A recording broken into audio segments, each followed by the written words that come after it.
Development studies বিভাগের অধ্যাপক ঢাকা বিশ্ববিদ্যালয়ের আসিফ শাহান তার একটি পর্যবেক্ষণ তিনি সামাজিক যোগাযোগ মাধ্যমে দিয়েছেন আজকে। তিনি যেটি বলেছেন, জামায়াতের ভোট আগে যা ধারণা করা হয়েছিল 15%, বর্তমানে তার চেয়ে অনেক বেশি, প্রায় 30% বা তার বেশি হতে পারে বলে তিনি মনে করেন। জামাতের নানা কৌশলের কথা বলেছেন তিনি। তারা জামাতের নারী কর্মীরা বাড়িতে বাড়িতে গিয়ে কীভাবে তালিম গ্রুপ করেছেন, এগুলো বিষয়গুলো তুলে ধরেছেন।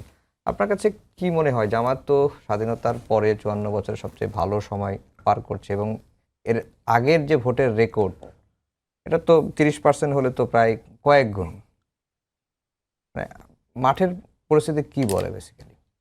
দেখেন, আসলে এবারে নির্বাচনটা না একটু কনফিউজিং।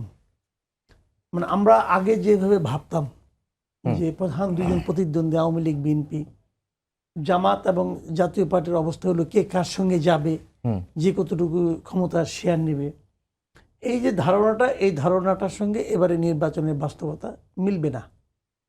এবারে বাস্তবতা আসলে ডিফারেন্ট একটু।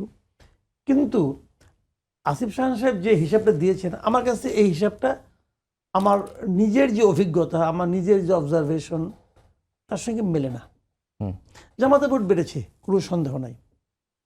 জামাতের ভোট অনেকটা জোয়ার ভাটার মতো আমি দেখতেছি, যে কখনো বাড়ে কখনো কমে, এরকম মনে হচ্ছে।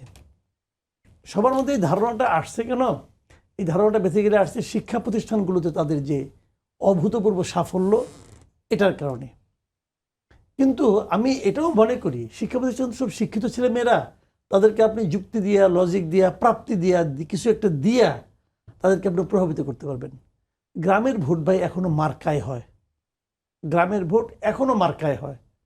অনেককে আমি বলতে শুনছি, যে বলে একজন বৃদ্ধ লোক বলতেছে প্রার্থীকে, বাবা তুমি তো ভালো মানুষ, তোমার তো ভোট দিতে চাইছিলাম, কিন্তু তোমার মার্কাটা তো ভালো হয় নাই। এরকম কথা আমি অনেককে বলতে শুনছি।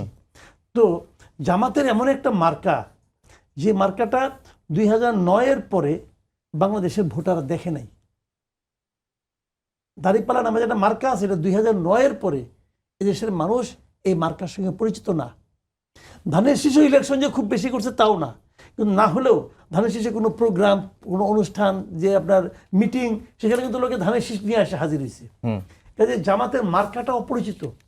কাজে একটা অপরিচিত মার্কা নিয়ে তারা এত ভোট পেয়ে যাবে, যত তারা সাংগঠনিক দক্ষতা অর্জন করুক না কেন। এটা আমার কাছে এখন পর্যন্ত লজিক্যাল অথবা প্র্যাকটিক্যাল আমার কাছে মনে হয় না।